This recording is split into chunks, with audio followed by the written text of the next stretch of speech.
1901 সালে ভারতের ফরাসি গভর্নর জেনারেল ফ্রান্সিস ডুপ্লের নামে কলেজের নাম হয় ডুপ্লে college.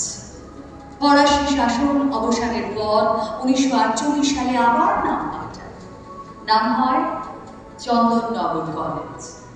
National Accreditation and Assess Council বা ন্যাকের মূল্যায়নে সাফল্যের পালক উঠেছে চন্দননগর কলেজের মুকুটে। A+ গ্রেড পাওয়ার পাশাপাশি রাজ্যের সরকারি কলেজগুলোর মধ্যে যাবৎ সবচেয়ে বেশি নাম্বার তাদেরই দখলে। শিক্ষার উৎকর্ষে উল্লেখযোগ্য অবদানের জন্য চন্দননগর কলেজকে TV9 বাংলার অভিনন্দন। এটা জোরে হাততালি হোক। সম্মান গ্রহণের জন্য এটা ডেকে নেব কলেজের প্রিন্সিপাল দেবাশিস সরকার।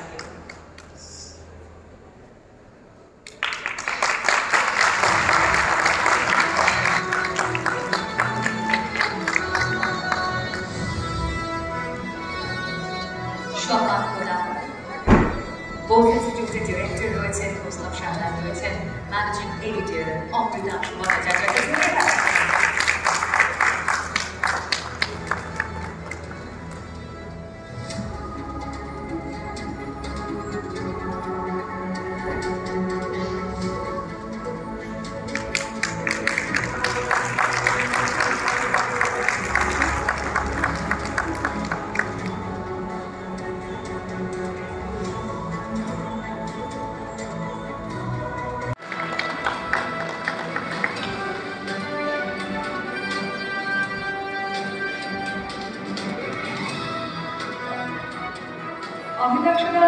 আমরা বিভিন্ন সময় যখন আমরা খবর করি তখন বিভিন্ন সময় সমাজের কিছু ছবি যা দেখে আমাদের মনে হয় যে হ্যাঁ এমন কিছু মানুষের মতামত ভীষণ দরকার।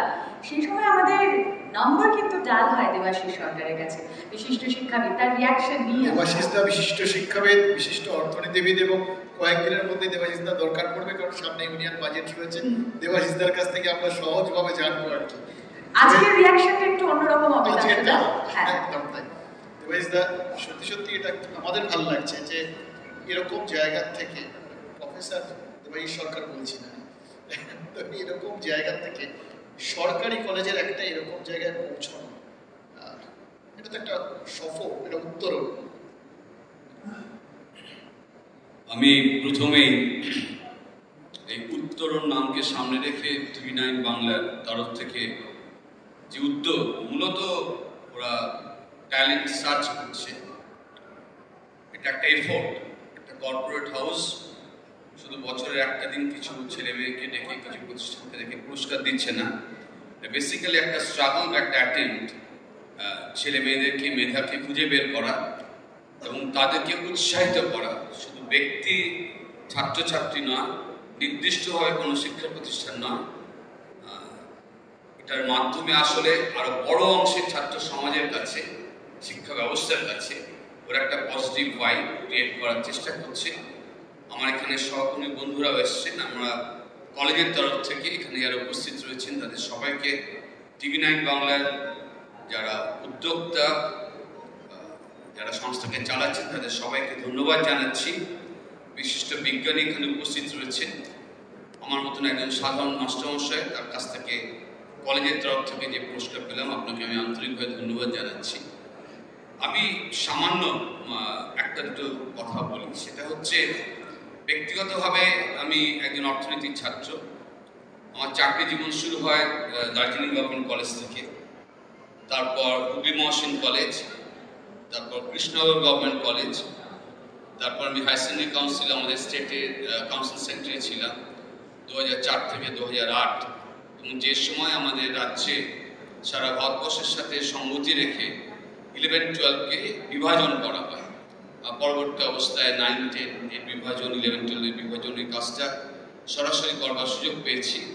এর পরবর্তী অবস্থায় আমি গোয়েঙ্কা কলেজে কাজ করি, তারপর আবার ঝাড়গ্রাম রাজ কলেজে কাজ করি, তারপর আবার পাবলিক সার্ভিস কমিশন, কারণ আমাদের প্রিন্সিপাল এবং প্রফেসর পদের জন্য আবার নতুন করে অ্যাপ্লাই করতে হয়, কমপ্লিট করতে হয়। তবে 2017 সালের জানুয়ারিতে আমি চন্দননগর কলেজে বর্তমানে এই কাজটা করছি। চন্দননগর কলেজ সম্পর্কে জাস্ট 2 মিনিট একটা কথা বলবো। এটা সারা পৃথিবীর মধ্যে একটা ব্যতিক্রমী শিক্ষা প্রতিষ্ঠান, সারা পৃথিবীর মধ্যে একটা ব্যতিক্রমী শিক্ষা প্রতিষ্ঠান। কারণ এই শিক্ষা প্রতিষ্ঠান তার চলবার পথে 162 বছরের কিছু বেশি বয়স, চলবার পথে 23 বছর বন্ধ ছিল ভারতবর্ষের স্বাধীনতা আন্দোলনে সশস্ত্র সংগ্রামে জড়িয়ে পড়ার জন্য। Unique history in the world map. সঞ্চালিকা বলেছেন যে শুরু একটা প্রাথমিক স্কুল থেকে, ফরাসিদের একটা প্রাথমিক স্কুল, এবং ধাপে ধাপে এই স্কুল উঁচু ক্লাসের দিকে যায়। 1800 এবং জন্ম হচ্ছে 31 আগস্ট 1862। 1891 সালে কলকাতা বিশ্ববিদ্যালয়ের সাথে অ্যাফিলিয়েশন হয়। 1901 সালে এই প্রতিষ্ঠানটার মধ্যে থেকে একটা অংশের ভার্টিক্যাল এক্সটেনশন হয়, তার নাম হচ্ছে কলেজ ডুপ্লে। অনেকেই বলে ডুপ্লে কলেজ, না, নাম হচ্ছে কলেজ ডুপ্লে। এই 1901-এ কলেজ ডুপ্লে যখন তৈরি হলো তখন দুটো প্রতিষ্ঠান একসাথে চলছে, একটা স্কুল সেগমেন্ট আর একটা কলেজ সেগমেন্ট।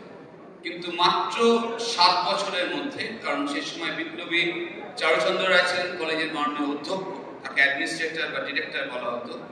তো ফরাসিদের উপর প্রবল চাপ সৃষ্টি করে ব্রিটিশরা, তাকে চেয়ার থেকে সরিয়ে দেওয়া হয়। কিন্তু তারপরও ওই কলেজের মধ্যে যে বিপ্লবী কাণ্ড কারখানা চলেছে, প্রথম ফাঁসি কানাইলাল দত্ত, চারুচন্দ্র রায়ের ছাত্র ওখানকার। বিখ্যাত নেতাজি সুভাষচন্দ্র বোসের যে আইনে, সেটা যার কাছ থেকে সুভাষচন্দ্র বোস জাপানে ওটা পান, রাসবিহারী বসু, ওই কলেজের ছাত্র এবং চারুচন্দ্র রায়ের ছাত্র। শ্রীশচন্দ্র ঘোষ অ্যাকশন স্কোয়াডের প্রথম সারির একজন বিপ্লবী ওখানকার, এরকম অসংখ্য। ফলে 23 বছরের প্রতিষ্ঠান ব্রিটিশরা ফরাসিদের উপর চাপ দিয়ে বন্ধ রাখে। 31 সালে ওটা খোলে এবং তারপর 1945 সালে কলেজ ডুপ্লের নাম পাল্টে হয় কলেজ দেবশ্রী। কিন্তু ফরাসিদের কলেজ চলে স্বাধীনতার পরও। চন্দননগরে মুভমেন্ট হয়, যেটাকে বলা হয় ফ্রি সিটি মুভমেন্ট, এবং সেখান থেকে কলেজের নাম পাল্টে হয়, আমি আবার একটু সচেতন হয়ে বলছি, কলেজের নাম পাল্টে হয় চান্দেরনগর কলেজ। সুপ্রিম কোর্ট, হাইকোর্টে প্রচুর মামলা এখনো চলছে ওই নাম নিয়ে। কলেজকে কেন্দ্র করে নয়। জায়গাটার নাম হচ্ছে Chandannagar, rail station Chandannagar, post office Chandannagar, কিন্তু ফরাসিদের কোনো কিছু যখনই ওখানে পাওয়া যায় তার নাম কিন্তু চন্দননগর নয়, তার নাম হচ্ছে চান্দেরনগর। ফলে কলেজের নাম হচ্ছে চান্দেরনগর কলেজ। এবং ওই ফরাসিদের ওই কলেজটা স্বাধীনতার পরও চলতে থাকে। 1950 সালে এসে ভারত সরকার ওই কলেজটাকে অধিগ্রহণ করে। Unique history, unique journey. এবং তার হাতে ওই কলেজ প্রায় বছর 3-এর ওপর সময় থাকে।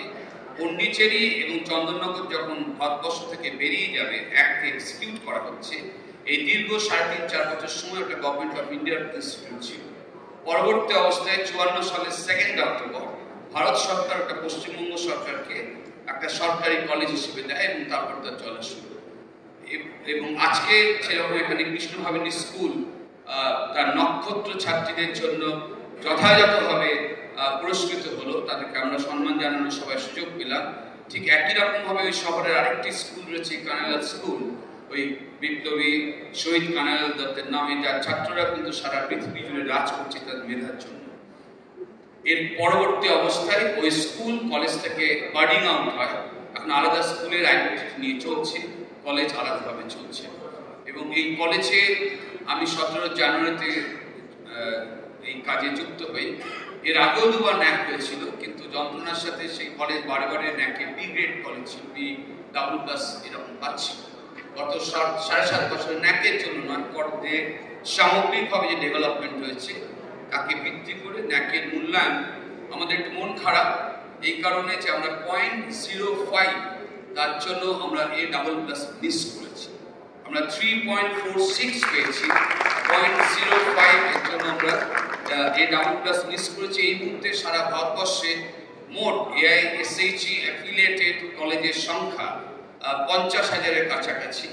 তার মধ্যে 0.02% ইনস্টিটিউট হচ্ছে A++, আর A+ ইনস্টিটিউট এই সংখ্যাটা ধরলে আজকে চন্দননগর কলেজের সারা ভারতবর্ষের মধ্যে যে র্যাঙ্ক সেটা অ্যারাউন্ড 230-এর কাছাকাছি, 180 কাছাকাছি হচ্ছে স্কুলের সংখ্যা, তাই কলেজের সংখ্যা যারা A++ পেয়েছে। আমাদের স্কুলটা এতটা হাই, মার্জিনালি মিস করেছি A++। তো সেই জায়গা থেকে এটা একটা অবস্থান। আমি তোমাদের সবাইকে আন্তরিকভাবে ধন্যবাদ জানাচ্ছি কলেজকে স্বীকৃতি দেওয়ার জন্য। কিন্তু আমার একটু ছেলে মেয়েদের জন্য কথা বলে কথা শেষ করছি। আমি ওদেরকে সবসময় তুই বলি আর কি। তো তোদেরকে আমার যে কথাটা বলার, ওরা আজকে পুরস্কার দিচ্ছে, তোদের খুব ভালো লাগছে, একদম ঠিক আছে। কিন্তু এমন একটা সময়ের মধ্যে থেকে আমরা হাঁটছি, সাংঘাতিক অস্থিরতার সময় সারা পৃথিবী জুড়ে। ফলে এই বাচ্চাদেরকে ফোকাস ঠিক মতন রাখা, ঠিক মতন আমার বন্ধু প্রতিম ব্রাত্য বসু মাননীয় মন্ত্রী ও কথা বলার সময় যেটা বলেছে ওটা আমাকেও খুব স্পষ্ট